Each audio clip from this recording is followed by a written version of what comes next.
Hello, world. My name is Stephen Walker, and welcome to A Walker in the Woods. I am just getting back from my office. Just walked in, basically, checked on the cats. Today is day 6. It is 3:50 p.m. here in South Korea, and I am finishing up the 6th day of my water fast. So, cheers to number 6. It was a good day overall, high energy. I will share my screen to keep me focused.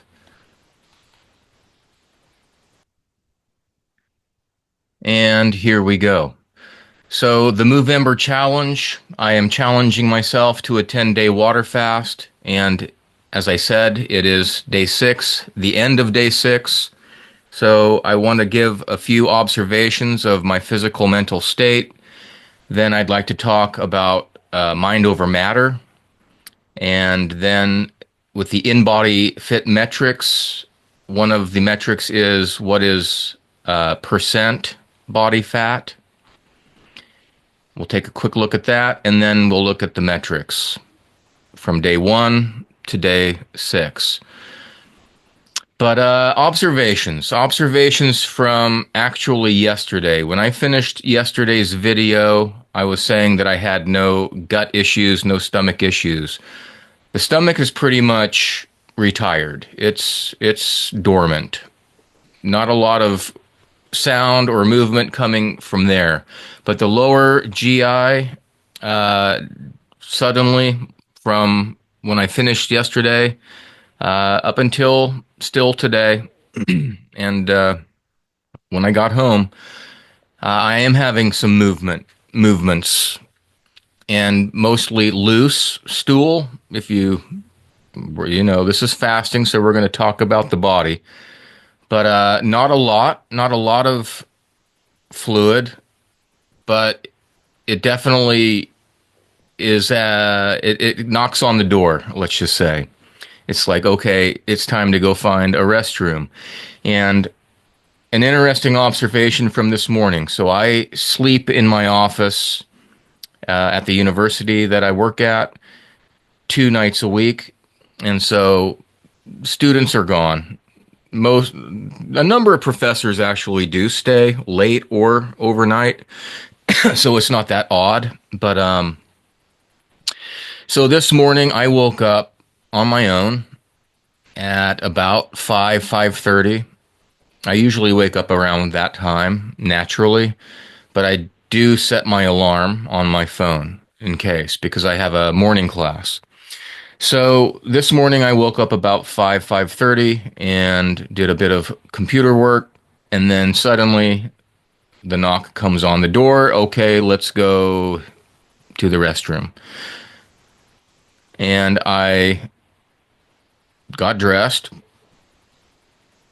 pants, shirt, looked decent, in case anybody was in the hall. So my office is about two doors down from the public restroom in that hallway. And so while I am sitting on the throne, finishing up, suddenly I heard a phone, but it wasn't the sound, the ring tone. It was more of the kind of a vibration when the phone is set to vibrate. And so initially I thought someone left their phone in the bathroom or someone is in another stall. But when I walked in, it was quiet and dark. And then I thought, well, that doesn't sound like a phone that's right here next to me. And then in my mind, I'm like, well, it's about 6. What time was it? 6. I think 6:10. It must have been, because that's when my phone was set for the alarm. Not a ringtone, but the vibration.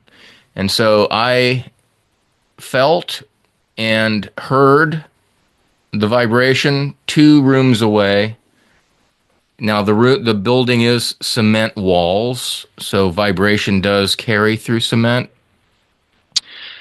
But it was odd, actually, to think that I could hear that and feel it. And so when I finished and washed my hands and was walking back to my office, which the door was closed, it was indeed my phone, and it was vibrating at 6:10 to wake me up.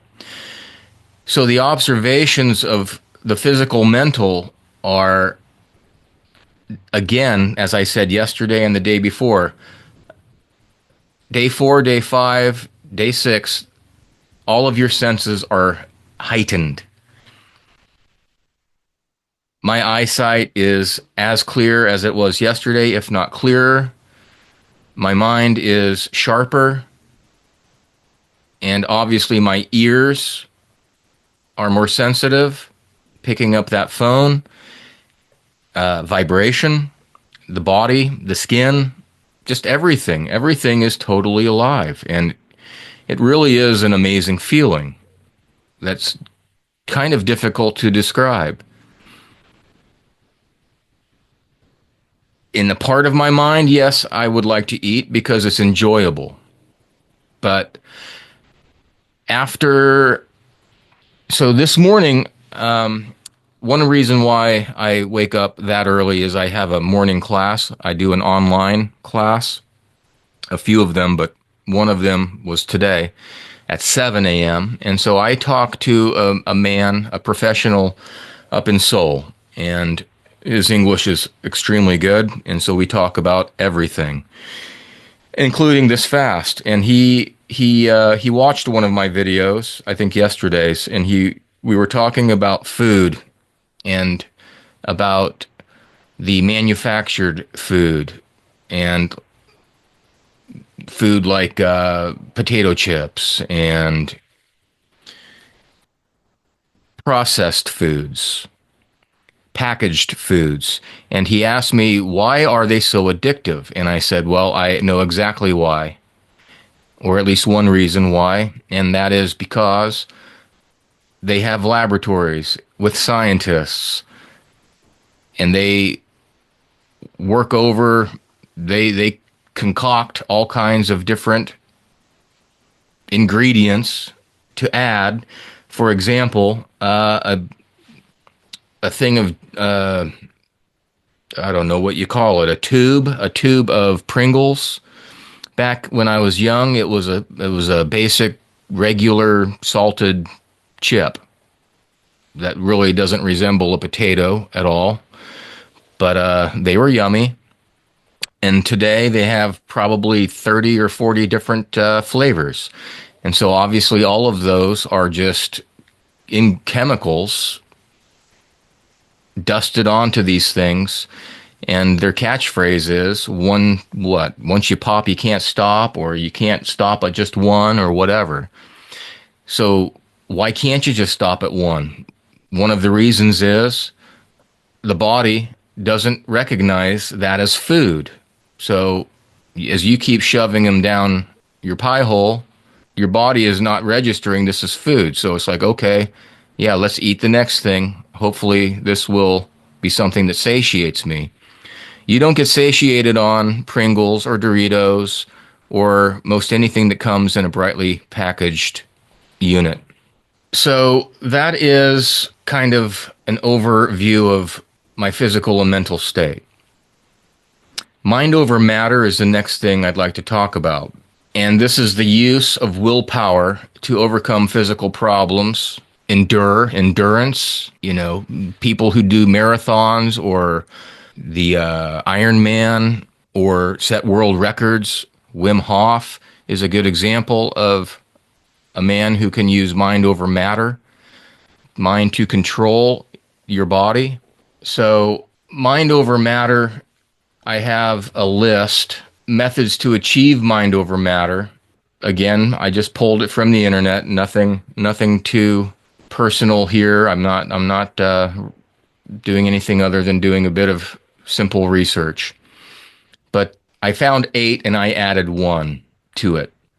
But meditation definitely helps. I don't meditate often, if ever. But visualization, I do. And the power of now, or I think, what's his name? Eckhart Tolle talks about visualization, visualizing what you want. And as they say, if you truly know what you want and you put it out there into the ether, into the universe can do nothing but to send it back to you. Now, I want a Lamborghini. Tomorrow it's not going to be in my parking lot. But if you continually verbalize and visualize and obviously get off your ass and work for it, you can make that a reality. Setting the intention. What truly is your intention? Not 5, 6 things, but try and focus on one. Talk to yourself, kind of like what I'm doing right now. In fact, I'm talking to myself. And it's a little bit strange. Without a microphone and a camera, do I talk to myself? Occasionally. In the car when I'm yelling at someone.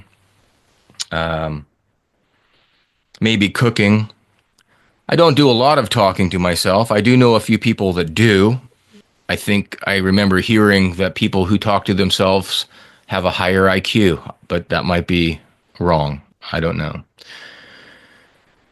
But talking to yourself, putting it again out there into the ether, into the atmosphere, into allowing yourself to hear your own words is similar to the one that I wrote down, which is down here. Write down your intentions. When you write them down physically, you're putting pen or pencil to paper, and then maybe posting it on the refrigerator or somewhere where you can see it every day. That keeps your focus. It reiterates what you want to do. Changing your habits, obviously, is a very important one. So that's more physical, generally. Not necessarily.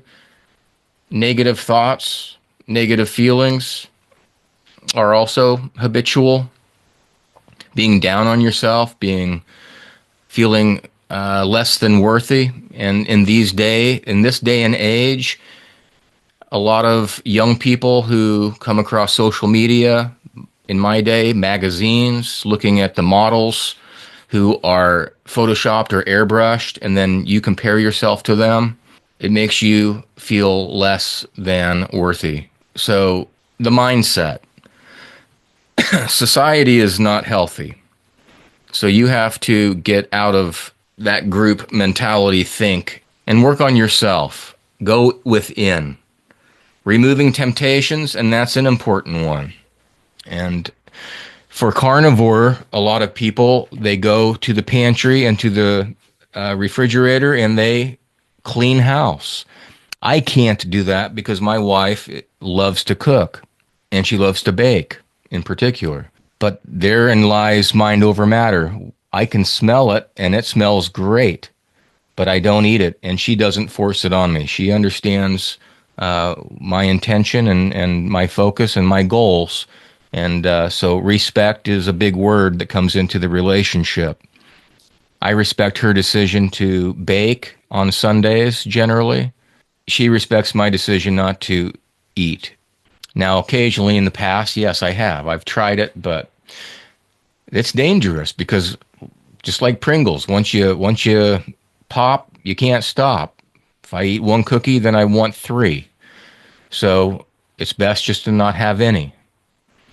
Removing temptations, whatever temptations are out there, sugar addiction, being lethargic and lazy is a temptation. So whatever temptations you may have in your life, think about how to remove them. Do you go full cold turkey? Do you slowly get rid of one and then the other and then the next one? There are a lot of different ways to go about it. Practicing self-affirmation. I'm good enough, I'm smart enough, and gosh darn it, people like me. Again, turning the negative thought into positive. Look at yourself in the mirror and don't look for something that's wrong, but look for everything that's right. And the fact that you woke up and you're breathing and you're mentally, hopefully, stable, you have fresh water to drink, you're able to purchase healthy food, nutritious food, you have a loving family, you have loving pets, cats, dogs, hamsters, whatever. This comes in all different forms as well. It's not just saying, I am okay. You're more than okay. You're pretty awesome. The fact that you're here sharing this earth with me and everyone else is, that's pretty awesome. So time, make the most of your time. As I said before, writing down your intentions, and then the last one is to forgive. To forgive those that have done you wrong, to forgive those who make you angry. Anger, when you're angry or you hate, the only person that you're hurting is yourself. And that's a fact. Because while you're over here in the corner festering up all this negative energy inside your body, the person that you believe is forcing you to do so is probably not even thinking about you. So all of that negative energy in your mind, it goes from mental to physical, and that affects the whole body. The body is connected. It is one. And when we learn how to forgive, we release all of that negative energy. And a way to forgive is to write down what pisses you off. Write a letter to the person that makes you angry. Write it down. Write everything down, and don't hold anything back. And then when you're done, tear it up and throw it away. The point is, you got it out. So, mind over matter. Alan Watts is a philosopher. He was an English philosopher who lived in San Francisco for a number of years on a houseboat. He studied Eastern philosophy and religion. And if you don't know who he is, I recommend going onto YouTube and finding him. He has a lot of speeches and presentations that he's given throughout the years. He speaks slowly and clearly. And one thing that he talked about that is kind of blends into this topic of mind over matter is emotion. And I remember him talking about how when you feel an emotion, having the ability to kind of step outside of yourself for a moment and look at yourself from above, from next to yourself, or just being able to take the mind out, observe yourself, how you're reacting. And the point of his topic was to remind yourself that emotions are temporary. Everything's temporary, but emotions, if you are angry, if someone pissed you off and the blood pressure is rising and you can't control yourself, take that 3 seconds, step outside and look at it and say, okay,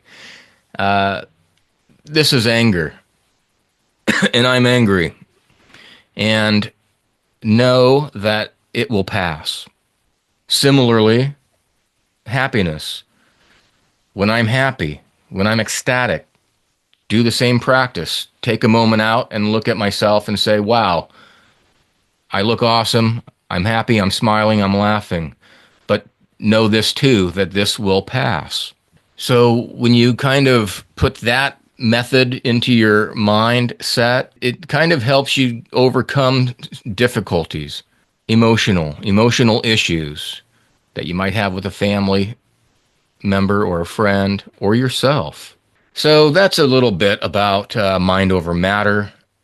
It's an important thing to remember. Nothing really matters as long as you have a healthy mind. Everything you can overcome. So the metric on the iFit, one of them, I think, is the 6th, which is the 6th day today, is the percent body fat. Body fat percentage is how much of your body is made up of fat versus bone and muscle. For example, a body fat percentage of 25% means that 1/4 of your body is composed of fat. That makes sense. and 75% is bone and muscle. If your numbers are higher than these, you are considered overweight or obese if they are very high. So the normal amount of body fat is between 25 and 30% in women. Women do need more fat in their body. And 18 and 20, I would put two. From 18 to 23% in men. Women with more than 30% body fat and men with more than 25% body fat are considered obese. I believe that I am still obese, although I don't feel like I am obese. But we'll take a look at the metrics and they will tell me otherwise. Here is a graph, I guess, horizontal. So from 20 to 39. So this is for women. Obviously, the blue would be low and red would be high. So I fall into this line here. I am 53, but I'm somewhere on the cusp of being overweight to obese. Not good. And here are some images of men for a reference. So 8%, that is very lean. He got the six pack going on. I think I'm somewhere between 25 and 30 from what I remember this morning. And then obviously when you get up to 35 and 40, not terribly pretty. So let's take a look at the metrics. 10-day water fast. Again, this is the InBody Fit app, and I am sharing screenshots of my phone taken from this morning. And this morning was 6:35 a.m. And my percent body fat is 24.9. Still, it is what it was 6 days ago. So again, November 1st was when I began. This was yesterday, and this was at 6:35 in the morning. So my weight yesterday was 94.4. This morning it was 93.5. Again, I dropped about 1 kilo. Every day is about 1 kilo. I think in pounds, I think that's over 12 pounds for the Americans out there. Good. I like that. And I want to continue that. The BMI, body mass index, I began at 31.2. Yesterday, 29.9. I'm down 0.3. That's a good trajectory. I can live with that. Skeletal muscle mass, I began at 42.5. I dropped 0.1 from yesterday to today. That's going relatively slowly. Soft lean mass, I began with 70. Yesterday, 66.6. I dropped 0.3. Basal metabolic rate, 1,969. Yesterday, 1,890. I dropped 4 from yesterday. My percent body fat, again, as I just talked about, I'm back to where I first started. I don't know. Is it the machine? Is it real? Is it right? I really have no idea until or unless I go to a hospital or to a gym that has a more expensive one. I know the gym that I joined does have one, so I'll probably step on that this weekend when I have some time. Visceral fat is not really, I think it went down to 10 on the 4th, and it went back to 11, so that's remaining very stable.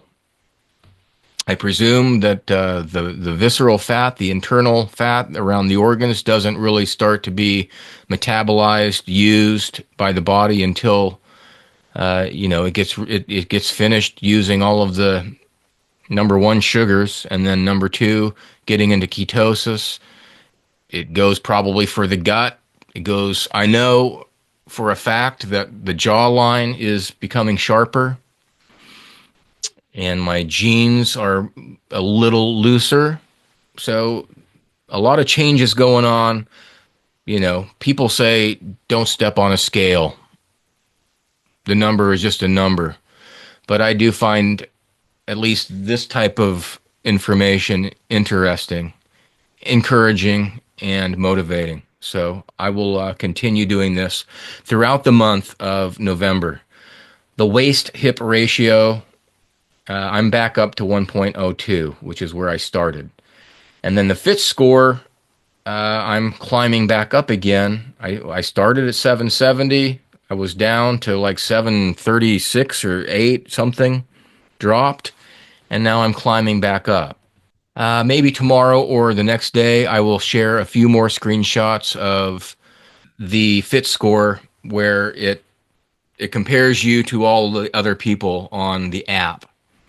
It kind of gives you a vertical bar graph and where you fall in line with everyone else that's using it. And that also can be motivational. So that's about it for today. I would like to end with one of my favorite quotes by Krishnamurti. And if you don't know who he is, Krishnamurti was an Indian from India, Indian philosopher, deep thinker, and again, you can find a lot of his videos online. So he says, it's no measure of health to be well adjusted to a profoundly sick society. It is no measure of health to be well adjusted to a profoundly sick society. Comparisons are odious. If we want to compare ourselves to others, it does us no good. And in today's society, it is a pretty sick society, in my opinion. And it causes a lot of stress for a lot of people. And, you know, when you're online too much and watching all of these Karen videos or the road rage videos or just watching mainstream media, news, the fear porn, if it bleeds, it leads. Well, that's just adding stress right into your system. So I don't want to be adjusted or well adjusted to the norm. I think as a carnivore, all carnivores watching this or anyone that's interested in fasting, we fall outside of that pretty significantly. And speaking of outside, it's always a great habit to form, turning off the social media and going outside and into the woods, which is what I will do either tomorrow or Friday when I have more time. I've been pretty busy with work lately. But speaking of Krishnamurti, Think on These Things is a great book. I recommend that one. And speaking earlier of Alan Watts, I have a couple of his books. The Wisdom of Insecurity. I'll probably start reading again and turning off the media when and not sitting in front of the computer now that my last book that I've written is finished and produced. This one is called The Book on the Taboo Against Knowing Who You Are, Alan Watts. And then, as I said before, he studied Eastern philosophy, and so Zen, the way of Zen. This goes into more of the Buddhist Zen philosophy. All interesting reads. But if you don't want to buy a book, a lot of information is online. So go on YouTube, type in their names, and hopefully you'll find some resonance with one or both of these people. And if you have any recommendations on people that you like, who you think motivate you, and would like to share, drop it in the comment below, and I will check it out. So until tomorrow, ciao for now.